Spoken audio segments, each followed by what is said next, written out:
Isang mapagpalang araw sa inyo, Boss Alex, at sa lahat ng masugid na taga-subaybay ng inyong programa.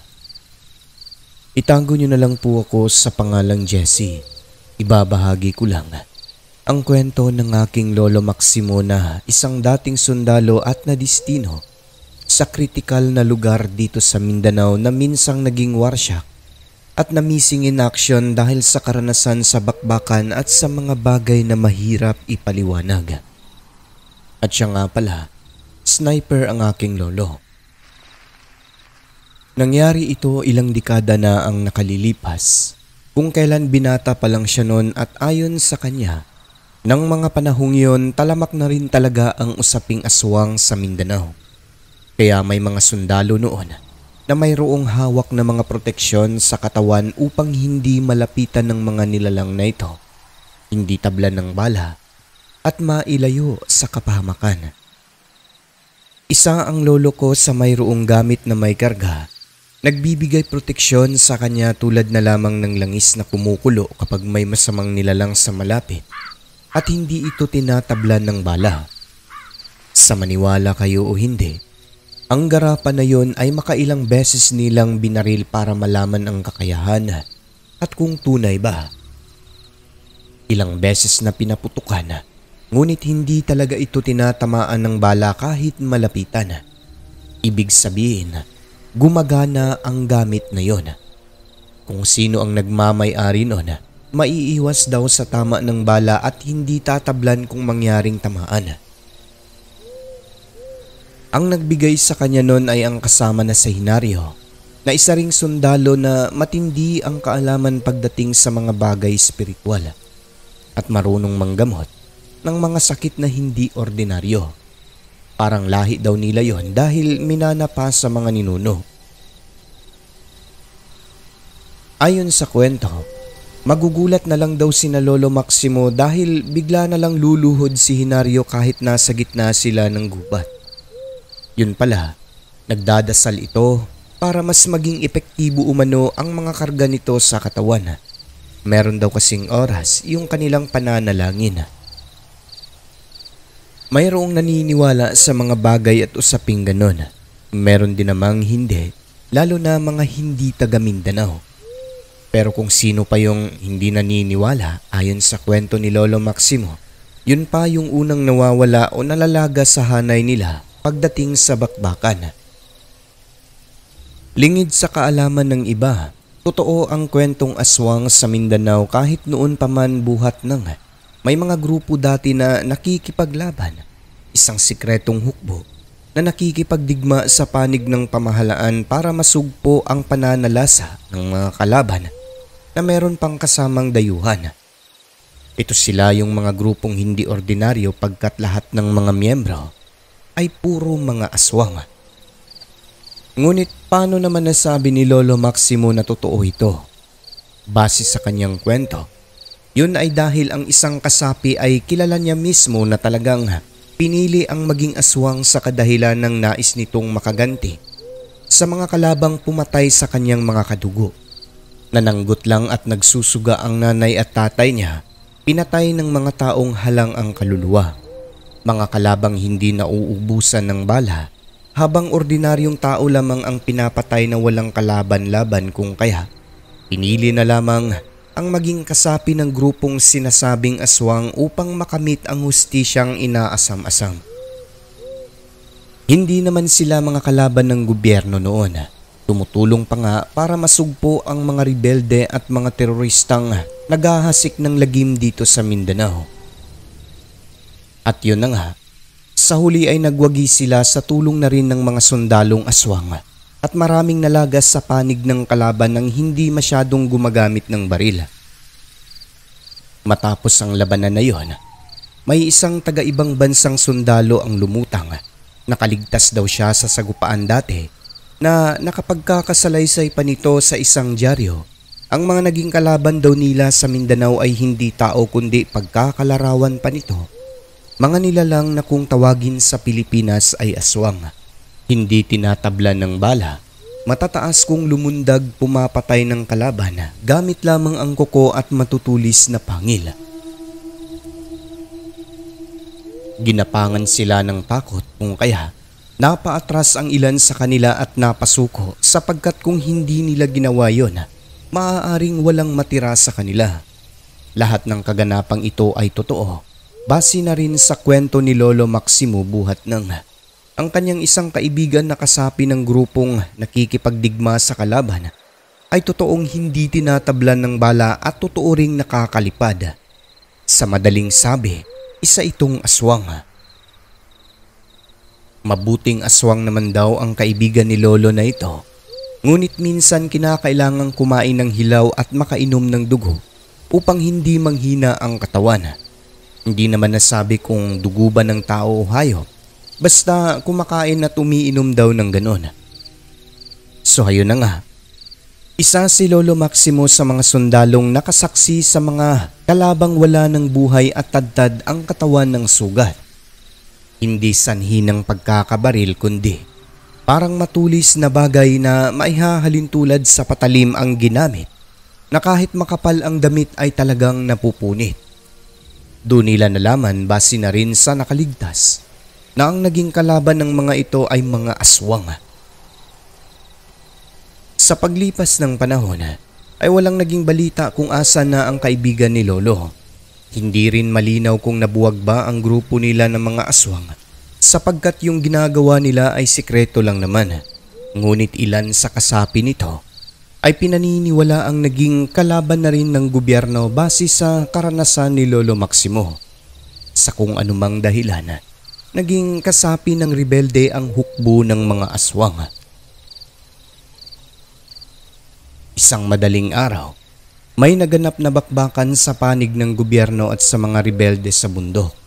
Ang nangyari, inambush daw ang mga kasundaluhan habang nag-iikot. Ang ibang namatay, mga baguhan lang mga Tagalog na nagmumula sa Hilaga. Isa si Lolo Maximo sa mga sundalong reinforcement. Lingid sa kanilang kaalaman. Kaya nagkabakbakan ay dahil malapit na pala sa kuta ng kalaban yung terrain na dinadaanan ng kasundaluhan. Mayroon kasing high value target nun na tinutugis dahil nagsasagawa ng training para maging rebelde. Maraming nasawi sa panig ng sundalo. Nang sumikat na ang araw, bumungad sa kanila ang mga kalunos-lunos na sinapit ng ilan sa mga kasamahan. May naputulan ng paa, nawasak ang mukha at kung ano-ano pa ng tamaan ng malaking bala. Ngunit may isa silang kasamahan nun na natagpuan sa kabatuhan sa babang bahagi ng pangpang na talaga namang nakapagbigay atensyon sa kasundaluhan. Paano kasi nakakapagtaka ang sinapit nito sa kadahilan ng walang bala ng baril ang tumama sa katawan. Hindi ito ang sanhi ng pagkamatay kundi parang ginamitan lang ng matatalim na bagay, hiniwa-hiwa ang lieg at dibdib. Pagkatapos tuyo ang katawan at parang wala ng dugo. Sa madaling salita, parang sinipsip daw sabi ni Lolo Maximo. Nang dahil sa nasilay ay nagkaroon sila ng paghihinala na maaaring sumanib na ang ibang aswang na dating nakikipaglaban sa panig ng gobyerno sa mga rebelde at yun ang dumali sa ilan nilang kasamahan na nagkaroon ng kakaibang sugat sa katawan. At yun na nga, na-retrieve o nakuha naman ang mga sundalong patay at inapu yung mga nakaligtas. Pero kung hindi dahil sa kagamitang panghimpapawid, natura-tura pa na eroplano nung time na yon at mga bombang pinalipad patungo sa posisyon ng kalaban, malamang sa malamang ubos daw talaga ang batalyon na yon na mga kasamahang sundalo nila Lolo Maximo. Sa pagpapatuloy ng bakbakan, ilang araw ang lumipas.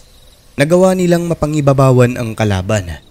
Maraming nalagas na buhay sa panig ng mga ito at nakuha ng mga kasundaluhan ang unang kampo ng mga rebelde.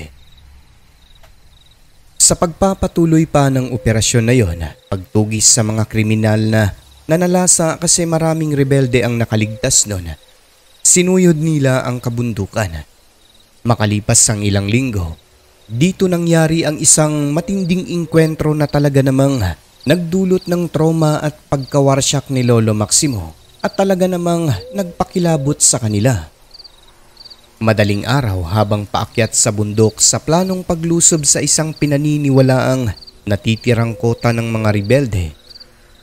Kalagitnaan palang pinaputukan na sila ng mga kalaban. Nung una ay hindi nila kagad nakita kung saan nagmumula. Buhat ng madilim ang lugar kung kaya ang nangyari. Sa mga pagpapaputok na yon ay iilan kagad ang nalagas na buhay sa hanay nila lolo. Gumanti sila ng putok pero nararamdaman nilang parami ng parami ang kalaban na nakaposisyon sa ibabaw. Yung posisyon naman ng mga kasamahan ni lolo ay nasa kritikal. Kung kaya may mga namatay at na-injured kaagad sa atake na yon. Kaya tumawag na sila ng saklolo sa kampo. Habang sina Lolo Maximo naman ay nasa likod na bahagi kung kaya sila yung hindi masyadong napupuntirya pero sabi nito, batid niyang inililihis daw ng tangang gamit ang mga balang paparating sa kanya. Sa kadahilanang naririnig niya raw talaga ang malakas na ugong nito na parang malapit na lang sa kanyang tenga pero hindi talaga siya tinatamaan. Nung malaman niya kung saan nagmumula ang mga putok ng baril, sa unang pagpapakawala ng bala nito ay talaga namang bulagta kagad ang kalaban. Parang pelikula lang, kada putok meron talagang nalalagas. Hanggang sa magawa na nga ng mga kasamahan ni Lolo na umusad pa ibabaw. Mayroon pang ang sumisigaw na sundalo wag daw iiwan kasi nga may tama. Ngunit iniwan muna ito dahil inuna ang kalaban sa ibabaw kasi kung hindi gagawin yon, baka lahat sila ay maubos doon. So inuna na lang muna ang mga rebelde habang naghihintay naman ng rescue. Hanggang sa mapasok na nga nila ang pinakakota, Sir Alex. Do'y matindi ang naging bakbakan dahil meron daw silang mga kalaban na suicide ang estilo. Mga taong nakapurong o yung may tali ang ulo na talagang umaabante at hindi takot mamatay. Pagkukwento pa ni Lolo Maximo, maraming bumulagta nun sa bawat pagpapakawala niya ng bala. Hanggang sa may nakalapit sa kanya na isang rebelde at nakapagpaputok gamit ang mataas na kalibre ng baril. Nang ilang di pa lang bago ito napatay ng kanyang kasamahang sundalo. Dito'y naiyak na lamang si Lolo Maximo sa kadahilan ng pag-aakala niya hindi na makakauwi ng buhay sa kanila.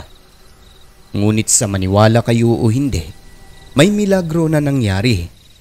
Sa ilang beses na pagpapakawala ng bala papunta sa kanyang katawan mula sa kalaban, ni Daplis ay wala siyang tinamo. Sa madaling salita, nasalba ang buhay ni Lolo Maximo dahil sa garapang proteksyon na tangan-tangan nito. Kaya labis ang kanyang pasalamat noon dahil buhay pa siya at hindi man lang hinalikan ng bala. Ngunit ang tagpo na yon ay nagdulot ng trauma sa kanya. Ikaw ba naman, pagbabarilin ng halos isang di pa lang ang distansya, di ba? Halos hindi siya makapagsalita kung kaya kinausap ito ng mga kasamahan, lalo na si Hilario, na kumalma dahil hindi sila mamamatay basta-basta na ang ginagawa nila ay para sa bayan. Bumalik naman kagad ang moral ni Lolo at nagpatuloy sa bakbakan. Hanggang sa may napansin silang mga kasundaluhan ng kalaban na hindi tinatablan ng bala. Unang nakadiscover nun ay si Lolo Maximo at yung kasama niyang si Hilario na matindi ang kaalaman sa espiritual na bagay na nung mga sandaling yun ay nakaposisyon sa kabila sa unahang banda nakikipagpalitan ng putok sa mga kalaban. Ayon kay Lolo, noong lumiliwanag na, kitang-kita ng isang mata niya sa teleskopyo ng baril na ang mga taong ito ay mapupula ang mga mata. Mayroong matutulis na pangil, nakaumbok ang bunganga at mahahaba ang kuko sa kamay. Dito'y napagtanto nilang hindi lang normal na tao ang kanilang nakaengkwentro ng mga sandali na yon kundi mayroon ng mga kasamahang aswang. Nasilay niya ang isang nasa ibabaw o nasa bubong ng kubong nakatayo at nang pinaputukan pagkatama sa dibdib ay umusok lang ang bala. Ni hindi man lang ito nakaramdam ng kahit na konting sakit. Pagkatapos nun ay bigla itong tumalon ng pagkataas-taas, diretsyo sa kasama nilang sundalo na nasa unahan ng mga oras na yon, nagpapakawala ng bala. Ngunit kahit ilang beses na pinaputukan, umusok lang ang aswang kung kaya ang nangyari nun. Inatake at pinatay ang sundalo na yon gamit lamang ang mahahabang kuko. Halos lahat ng mga sundalong kasama nila, mga walang alam sa espiritual na bagay at hindi naniniwala, talagang nadali ng mga aswang. Lahat ng yun ay nagkabutas-butas ang katawan na ginamitan lamang ng mahahabang kuko at ngipin ng aswang. So ayun na nga po, lumapit si Hilario kay Lolo Maximo. Ang ginawa nito, nag-usal ng mga dasal sa kanilang baril pagkatapos ay pinuntirya ang mga nilalang. Sa maniwala kayo o hindi, yung isang aswang na papalapit kay Lolo Maximo dahil sila naman ang pinupuntirya ng mga ito, nang makaramdam na parang may karga sina Lolo na paatras ito at akmang lalayo. Ngunit bago pa man makalayo, pinaputukan na nila ito gamit ang hawak na baril. Sa maniwala kayo o hindi, isang bala lang matapos ang orasyon ni Hilario, bulag na ang aswang na yon. Tinablan ng bala at talagang namatay ito. Sinunod naman ang isa pang aswang na ng mga sandaling yon ay umaatake sa mga kasamahan nilang nasa unahan. Pagkapuntirya ni Hilario, isang bala lang dapa kagad ang aswang. Nang masaksihan ng ibang nilalang na ang mga kasapi nito ay nangatumba na, hindi umuubra sa bala, umatras ang iba pang kaaswangan, nagsilundagan palayo hanggang sa maglaho. Kasunod naman noon mga bombang nagmumula sa himpapawid, diretsyo sa posisyon ng kalaban. Hanggang dumating na rin ang mga rescue nun at nadala ang mga buhay pang tinamaan ng bala. Masaklap lang dahil maraming nalagas na buhay nun sa panig ng kasundaluhan. Walang magawa kasi parte yun ng kanilang sinumpaang tungkulin na protektahan ang bansa laban sa mga rebelde. Ngunit kung gaano karami sa hanay ng sundalo, halos triple naman sa panig ng kalaban at ang iba mga miyembro ng sundalong aswang. Mga nilalang na hindi tinatablan ng bala ngunit sa kasamaang palad ay hindi umubra sa taglay na kaalaman ni Hilario at Lolo Maximo. Pagkukwento pa ng aking lolo, may mga bala pa sa damit ng aswang na nangayupi. Ibig sabihin lang po nun, hindi talaga sila tinatablan ng bala sa umpisa. Ngunit dahil sa kaalaman ni Hilario, talaga namang nadali ang mga ito. Bagaman may mga nag-alay ng buhay, naging matagumpay naman ang operasyon na yon. Nagawa nilang makuha ang mga kota ng rebelde at napatay ang pinakalider nito nang tamaan ng bomba ng eroplano. Pero si Lolo Maximo nun, medyo na-warshock siya matapos ang bakbakan na yon. Medyo na missing in action, ikaw ba naman? Paulanan ng bala at makakalaban ng aswang, di ba? Ganun pa man sa huli, labis ang kanyang pasalamat dahil nakauwi pa ng buhay. Ngunit kung hindi sa kasamahang si Hilario, malamang sa malamang maaaring namatay na rin siya sa labanan na yon. Na malamang sa malamang, wala na kayong kwentong maririnig ngayon.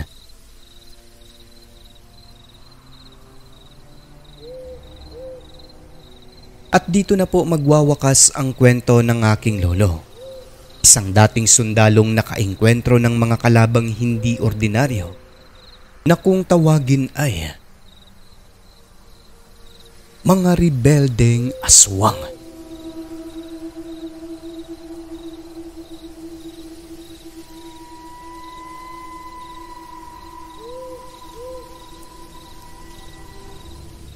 Hanggang sa muli, Jesse ng Mindanao.